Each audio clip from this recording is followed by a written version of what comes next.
欢迎收看财经趋势。今天是我们每一年的第4次粉丝见面会，我相信我们的姐妹们都非常期待。郝老师，你也是非常期待，对不对？当然，嗯众星拱月的感觉。呀，我们今天非常开心，我们有 Sophia，还有 Grace，还有 Julie，大家都是在家里都是一个小管家，对外面的通货膨胀啊、购物啊都是非常感兴趣的。我相信大家也是对理财投资也是有好多好多的问题，特别今年我想问题更多。郝老师，我是想问，现在中美关系或者地缘政治的改变，对散户，就像我们这些散户，对未来投资的策略上有什么影响？而且嗯，另外，你经常说到，如果在未来股市慢慢转向慢牛的时候，走出谷底的时候，AI 5G 领域的股票是比较好的。但是这些股票也有很多方面，像芯片，它就受这些政治啊或者地缘政治的影响很大。那有什么方面领域的 AI 5G 的股票是不受这些政治或者地缘影响太多的？这是好的问题啊。请盯住11月14号，11月14号就是 G20，我们美国的总统跟中国的主席在G20见面。那天见面呢，整个的3个半钟头，两大领袖拜习会谈得非常好，老朋友见面，对不对？他们都互称为老朋友。那一天发生什么事？11月14号，我们美国的股王 Warren Buffett 买了一只股票，台积电。台积电是 Warren Buffett 一辈子60年投资经验里面第二只科技股，第一只 Apple，他买的时候是90块钱，结果一路大涨到200多块，再到400多块，再分股，他持有这只股票已经翻了好几倍了。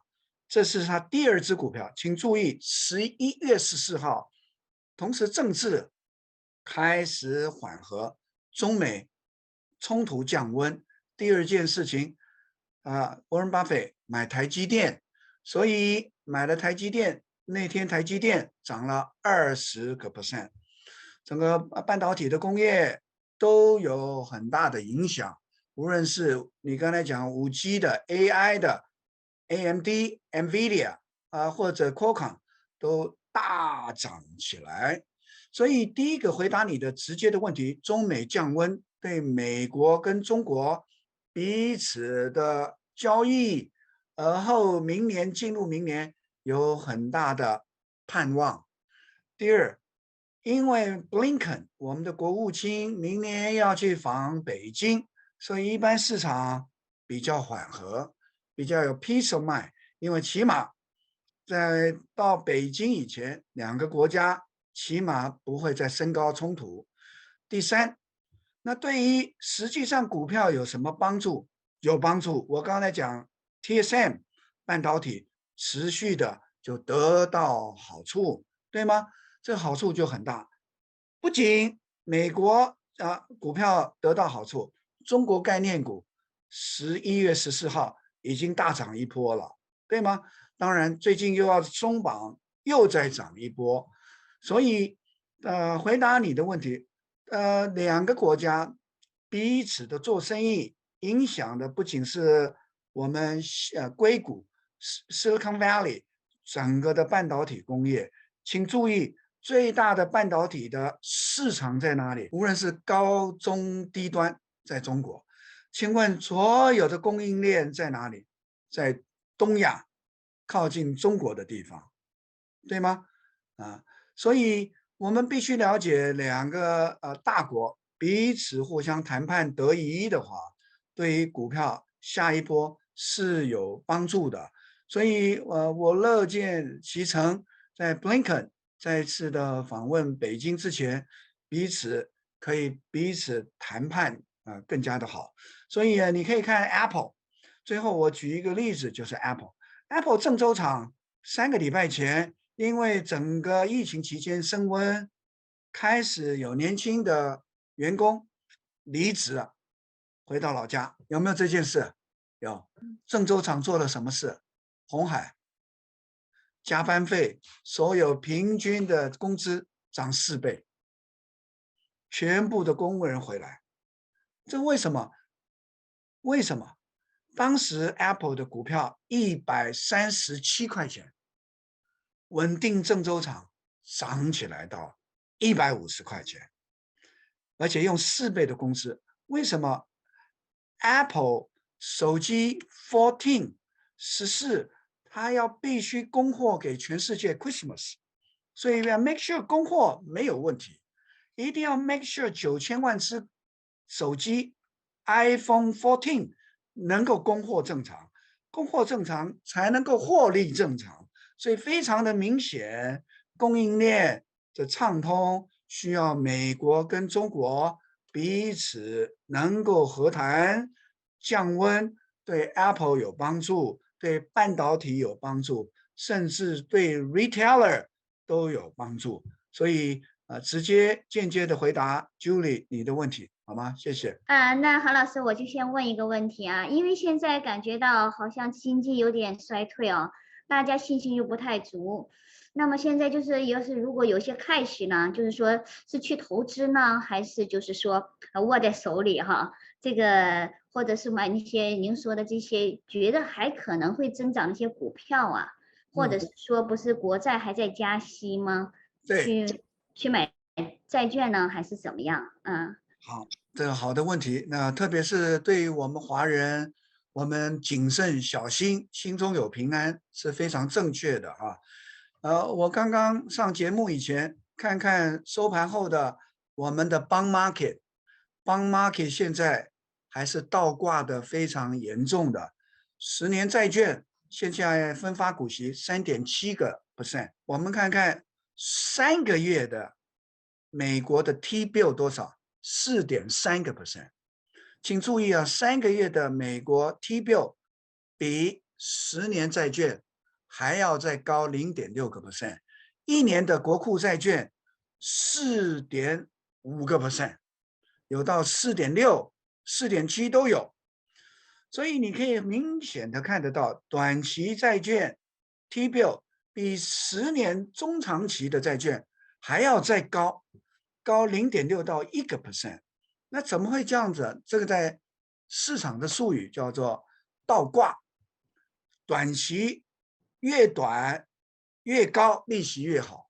那回答 Grace 的第一个问题，可见的市场对于中长期前景并不明朗，比较不平安，所以通常就买1年以内。所以第一个劝告，如果心中有平安，你可以买美国政府债券，有美国担保的 T bill 这个很好，1年以内，不要买1年以上的这是第一个。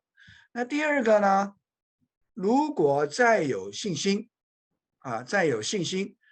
可以继续的参与投资美国的股票市场，买 index。那这个 index 呢，因为现在的市场已经 discount 20%，所以中长期来讲，买一些好的大型种的index 可以放在 portfolio 里面，非常好。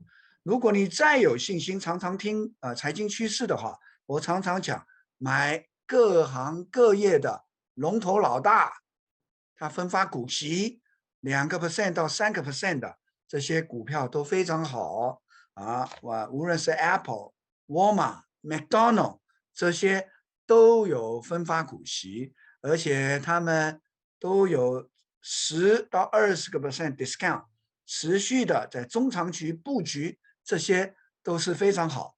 再提醒一次，如果你说我都没有平安，那就全部 keep cash 没有关系多放 cash 都没有关系。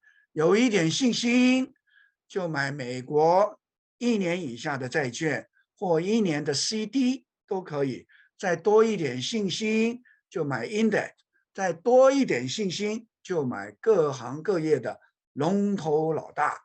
重点是有3个不买3个不。第一个，不要道听途说的不要买，不知道的也不要买不知道的也不要买，还有人家在炒作介绍你的也不要买这3个不非常重要，这都让你会感受到不平安。那你不平安的时候就不要买放 cash 就好了，好吗？如果要买1年以内的，越短越好。明年年底2023年以前，起码起跳还会再涨1.25% 左右就是5码，所以你必须心里有准备。12月份可能涨2码，1月份1码，而后看情形再涨2码或3码。overall 来讲从12月到明年年底大概5码，1.25%。到那个时候现在3.75，再加1.25，大概5%，到明年年底。所以你心中要有准备，这只是加息的中途而已，还没加完，好吗？谢谢。谢谢郝老师。郝老师你好。好，你刚才说到的加时还没加完，我很想问你这个问题，我说加时什么时候回调？这是 anti-logical 的问题。什么时候回调？什么时候回调？就是如果如果你讲这个问题在明年的话会发生的话，可能是黑天鹅。我刚才讲的全部都是正向思考的，所以你有一点反向思考了，就是经济有一些巨大的变动，对吗？经济有一些巨大的变动。这次的通胀叫做 untraditional 通胀，叫非典通胀。是通胀7.7%，但是是非典通胀。为什么？正常的通胀的话，你应该呢 commodity 商品价钱都会高才对，油会高，金子会高，都是避险的嘛，对不对？金银铜铁都会高。这次是非典通胀 ，commodity price 全部大跌，金银铜铁石油，包括 lumber 建材，从1600块钱一口，4个月前以来到今天429块钱，所以这次的通胀呢是非典通胀 ，commodity price 都大跌，所以就是不仅是供应链的问题，而且 demand 也不够，所以在经济学里面呢 ，supply 跟 demand 往左移，两边都往左移两边都往左移，既有通胀，现金也不够现金也不够，所以明年进入第1季、第2季呢开始检验第4季的盈余状况的时候，就会有波动。但是呢，因为通胀的缘故，有一些工人请不到，所以就增加工资。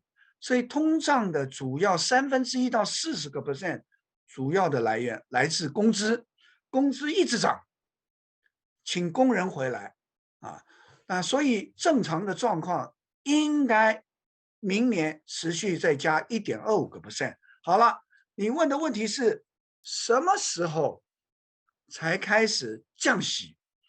到什么时候？强弩之末。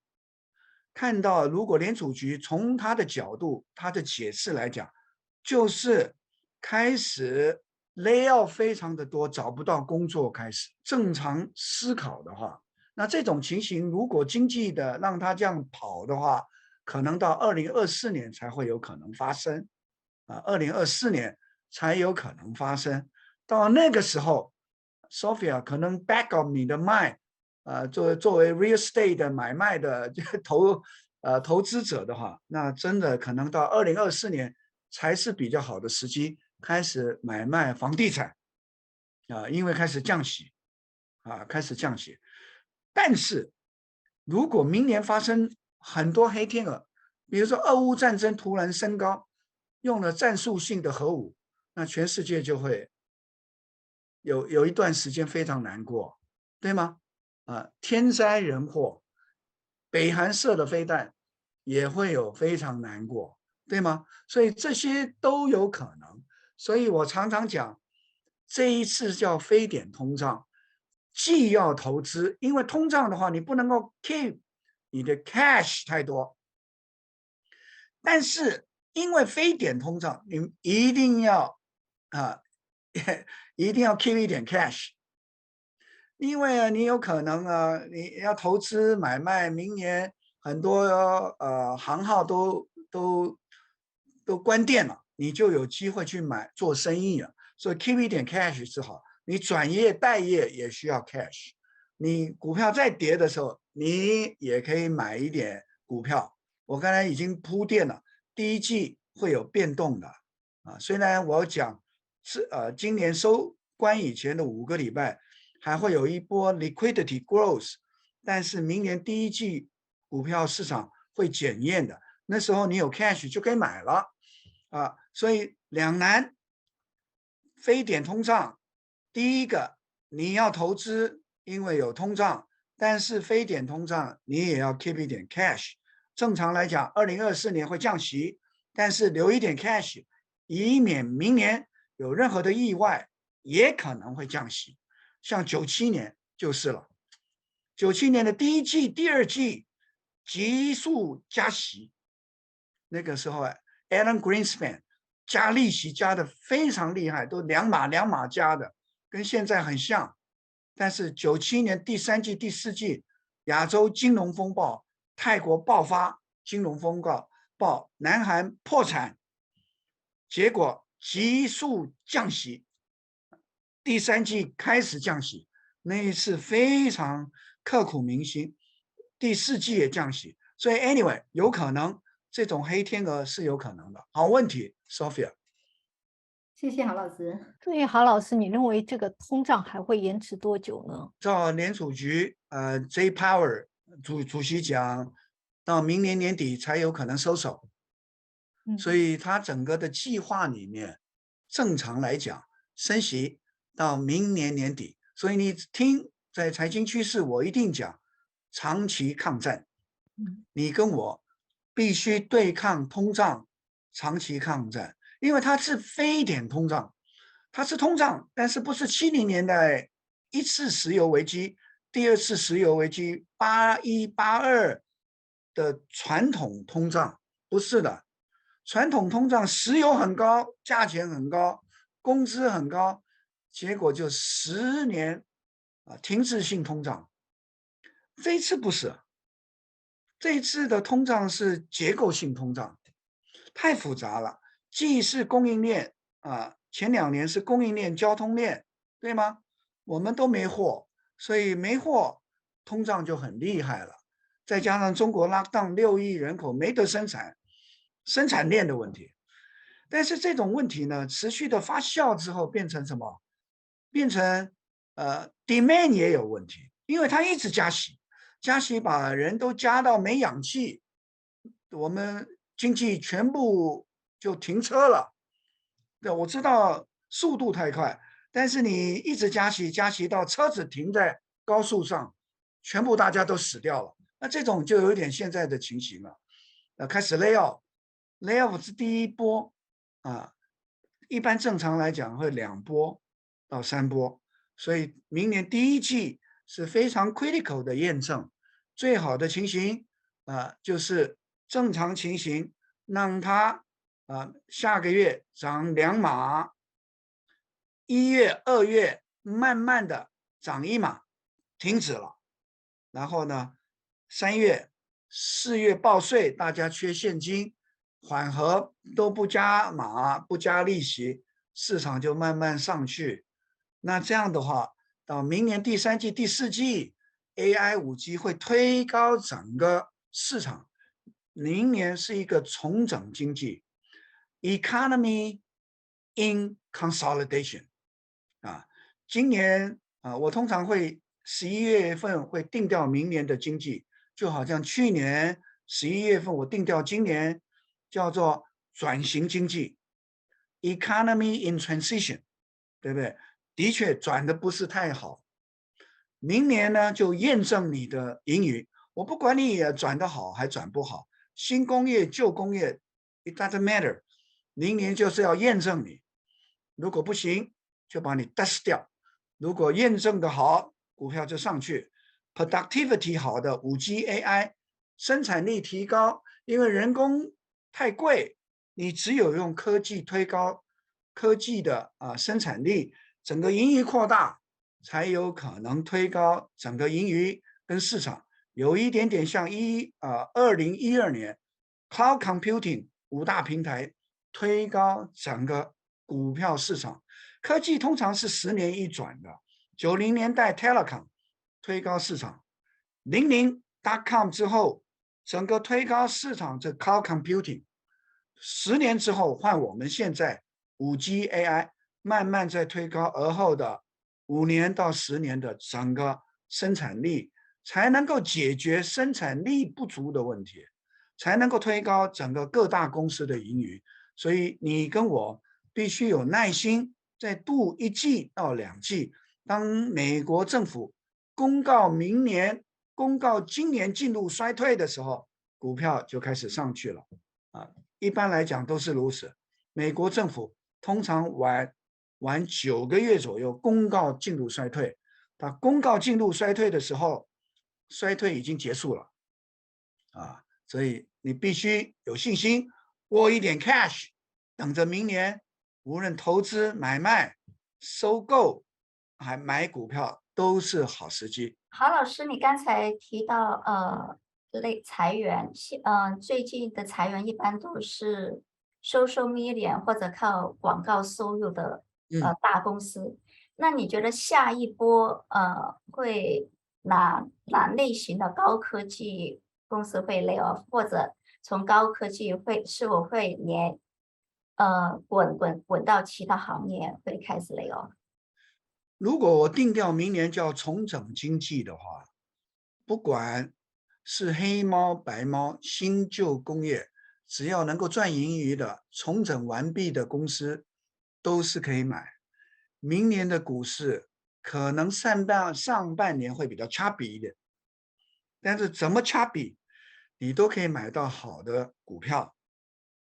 我举一些例子比如说 Apple 140块钱，它分股以后已经没有涨2年了，它过去2年持续分发股息2% 给你，对吗？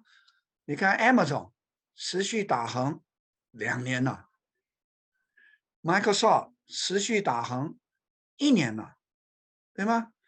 沃尔玛也是一样所以好的公司它会蹲下来，它开始重整，它开始检验它的 productivity。我讲的这些公司，它的盈余都不差你看 Apple outstanding job， 我这么 picky 看它的 balance sheet 的时候，它几乎完美没有任何问题它唯一的问题前景不明朗，前景预警，盈余预警，但每一次预警它停在140、150，对吗？那这种公司呢，明年呢就开始，如果停止涨息的时候，它的 productivity 就会增加上去了，对吗？因为你利息你要晓得4个月涨12嘛，涨3%，你的 productivity contribution margin 你要增加很多的时候，才会扩大盈余它每一次的 beat 的 expectation 的话，可见的它的盈余状况 outstanding job 就跟台积电一样，这个它其实是市场对它的期盼比较高，但是它 deliver 都不差所以这种情形，当利息开始停止或放缓的时候，它的 productivity 就开始超越利息的增长。那这种股票明年就要开始起来了而且这些股票都前程大概1年到2年左右。那这些公司明年就要好好的有机会就开始就要上来了。那被验证不好的公司也会有的这就是美国资本主义的beauty of capitalism。不好的公司就会被 wipe out， 被 merge 掉，那这些公司就会不见了啊，没有关系，这种公司就会慢慢一波又一波。我举个例子，你大概就可以理解。我刚才讲2012年是 cloud computing 的元年，第一年。我当时讲你如果当时还没有财经趋势啊，但是 seminar 那时候要付120块钱听我的 seminar， 当时我就讲5大平台 ，Wall Street 都还没有讲尖牙股5大尖牙股。我讲5大平台的时候，那时候有一只股票2月份第一季叫 Blockbuster， 我不晓得你们有没有去租 video， 还有 DVD。我在美国前20年的经验跟这家公司，我们全家有美好的回忆。这家公司，你要租录像带、DVD 都要叫这家公司去。但是那一家公司在那一年当中被另一家新兴的公司叫 Netflix 打败了。Netflix 之前他用FedEx 99 cent 每一个月付费寄 DVD 到你家，那一年 on demand 转移到 cloud computing， 那一年它的股票从10块钱、20块钱涨到100块，同样的 Blockbuster 22块钱，我都记得很清楚，跌到0块钱。这种科技的进步啊，你不善用科技，旧工业就跌倒。这跟2005年 Kodak被 wipe out 一样，因为不需要软片的时候 ，Kodak 股票就跌到0块钱，这种都是你跟我必须警醒。或者2007年当 Apple 手机出来的时候，Nokia 的股票就没有了，就是这一模一样的意思。你要必须善用科技，明年是一个经济重整年。有的股票会好，有的股票你就要拿掉了要往前走，好吗？希望对大家有帮助。谢谢郝老师，真的是教我们从我们身边的生活开始观察市场。我相信这对我们每一个投资人是很大的帮助。其实有很多的投资的一些东西都是非常难的，但是从我们生活的考察、日常的生活，其实有很多 clue 就在里边。所以也是欢迎大家继续关注我们的财经趋势节目，每周6晚上的8点。同样呢，扫码我旁边的 QR code 来捐赠我们，来帮助我们的平台能够做得更好。所以我们非常感谢每一位粉丝参与我们的节目，谢谢大家。谢谢，谢谢郝老师。